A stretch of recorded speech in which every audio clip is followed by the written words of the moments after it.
Le prix du riz importé par le gouvernement sera fixé dès ce vendredi. C'est ce qu'a annoncé le Premier ministre Laurent Lamotte. L'État a pris cette décision dans le but d'en réduire le coût. M. Lamotte a indiqué que le gouvernement va également intervenir sur d'autres prix de produits de première nécessité afin de diminuer la cherté de la vie. Nous identifions 5 produits, du riz, pois, l'huile, farine, que nous allons intervenir sur eux de manière immédiate, après contrôle de qualité, après négociation, parce que l'était pour un petit temps quand même pour négocier avec les distributeurs, toute bagaille à point.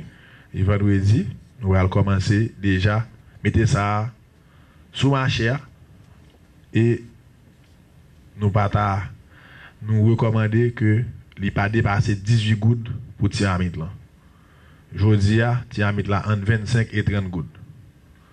Donc il baisse prix considérablement, il vient rendre plus abordable, il a travail pour continuer à baisser le toujours. Et nous avons arrivé dans un point côté que tout du riz pas dépasser montant ça.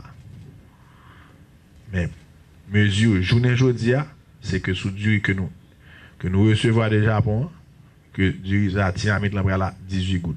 Et sous question production nationale là, parce que nous pas voulons hériter non dynamique de commander du riz éternellement. Nous connaissons que nous avons du riz par nous. Nous avons nos produits propres du riz. Nous ne pas produire assez. Et nous pas investir assez tout dans la production. Donc, nous allons prendre des mesures pour investir plus dans aider paysans, aider associations et paysans à travers le pays, spécialement la Tibonite, Torbec, côté que nous produisons du riz.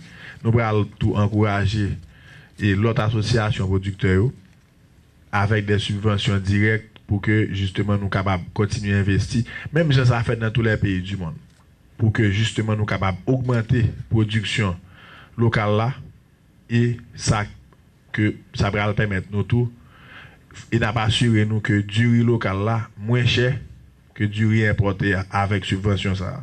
Bien entendu pour un quota bien déterminé. Le ministre dominicain des Affaires étrangères Carlos Morales Troncoso a effectué ce jeudi une visite de quelques heures dans le pays.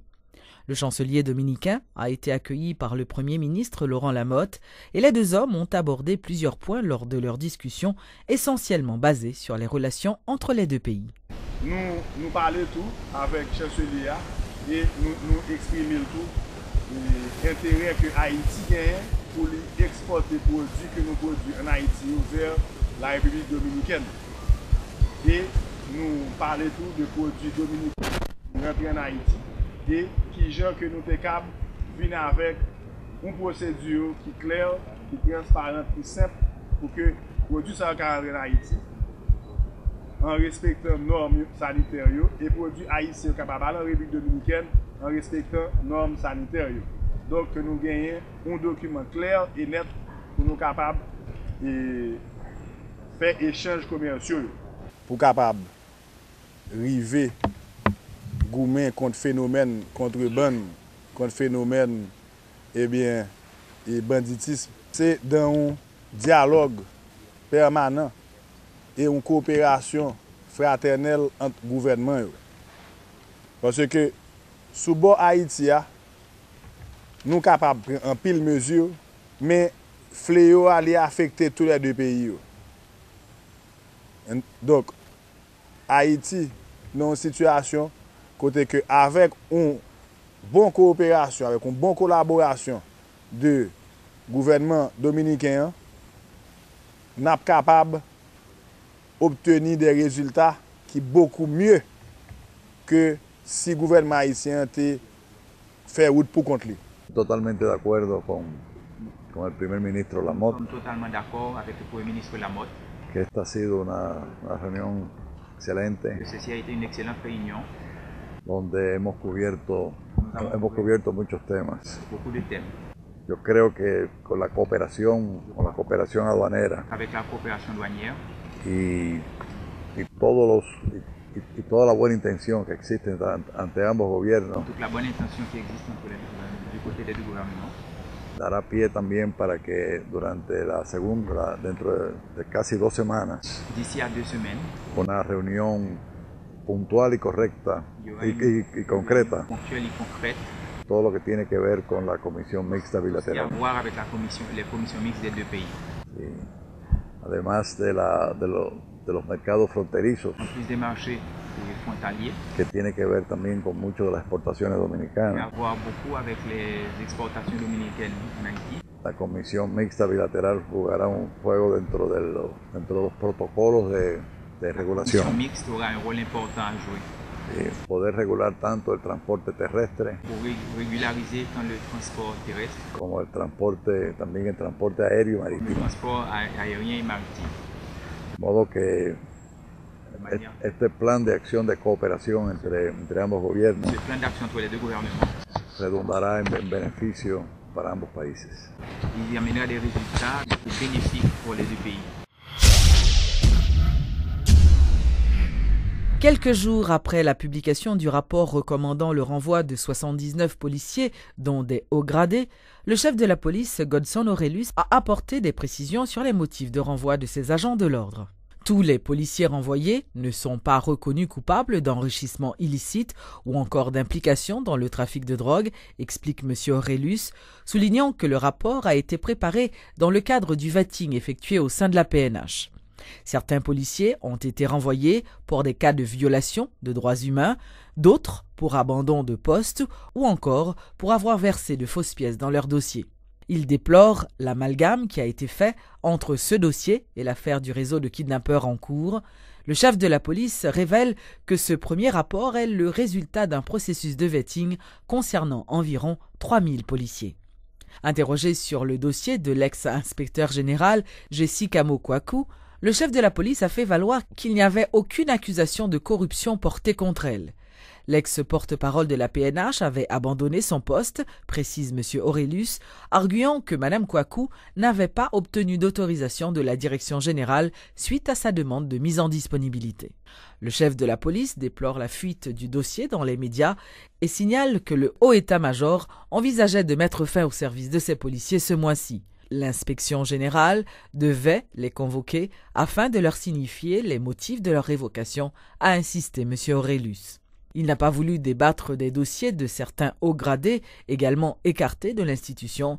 Certains ont été sanctionnés pour avoir agi avec légèreté dans l'accomplissement de leurs tâches, conclut-il. Installation ce vendredi de Mme Ivanka Jolicoeur-Brutus comme maire de Pétionville. Mme Brutus remplace à ce poste Claire Lydie Parent et dans son discours de circonstance, l'agent exécutif intérimaire promet de travailler afin de changer la commune de Pétionville.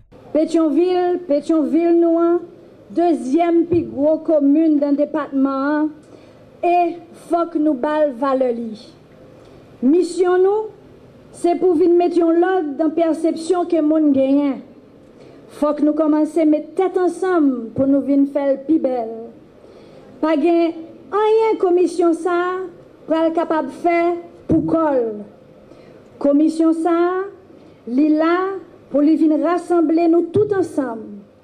Pour nous faire gros efforts pour population ça joindre aux motivations, yon raison. Certes, problème yo là, nous connaissons yo et nous connaissons que yo en pile. Nous connaissons pile là-dedans, mais nous pas qu'à venir dire nous que toute bagaille a qu'à changer pendant temps dans ça que nous-mêmes nous gagnons là. Commission ça, pas venir pour lui changer toute bagaille en même temps. Faut que nous commencions le petit et avec tout le monde là-dedans. C'est là que tout le monde la donne, que tout le monde a entendu, que gros changement a commencé à faire.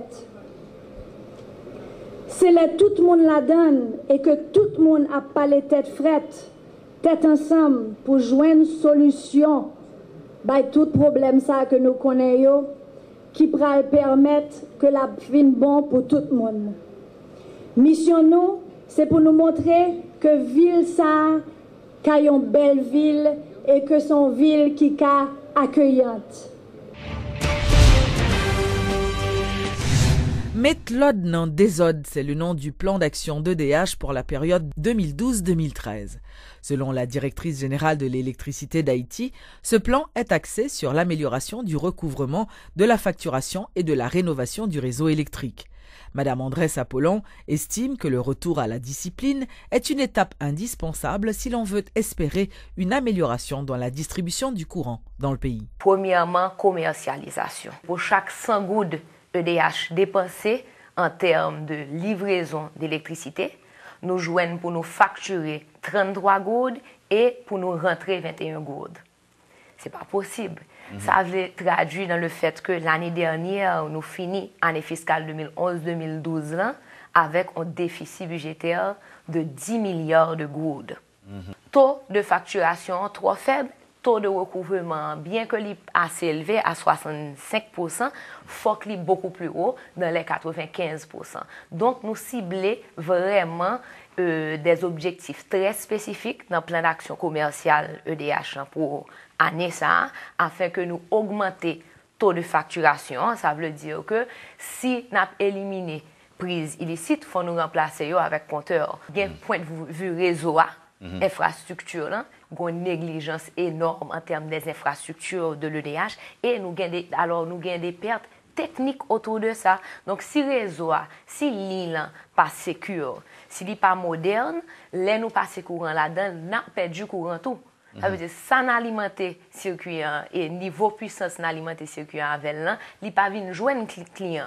Les nous alimenter circuit, nous penser que c'est exactement ce qu'il faut pour répondre à la demande et effectivement un surcharge, un déclenchement parce que ça prend à braler sur ce circuit beaucoup plus large que ça nous capable. Que ça nous-mêmes nous gagnons maintenant. Voilà. Quand je parle de mettre l'ordre dans des ordres, comme je dis, c'est une responsabilité partagée.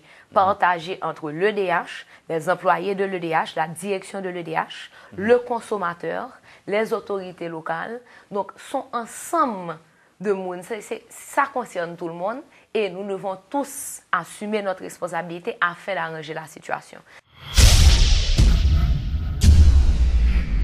L'Association haïtienne des professionnels de la musique Haïti Musique organise ce vendredi au restaurant Le Vilat une table ronde pour une reconnaissance des métiers de la musique en Haïti. Cet atelier vise les personnes évoluant dans le secteur culturel, les réalisateurs, les managers, ingénieurs du son, en passant par les auteurs et compositeurs.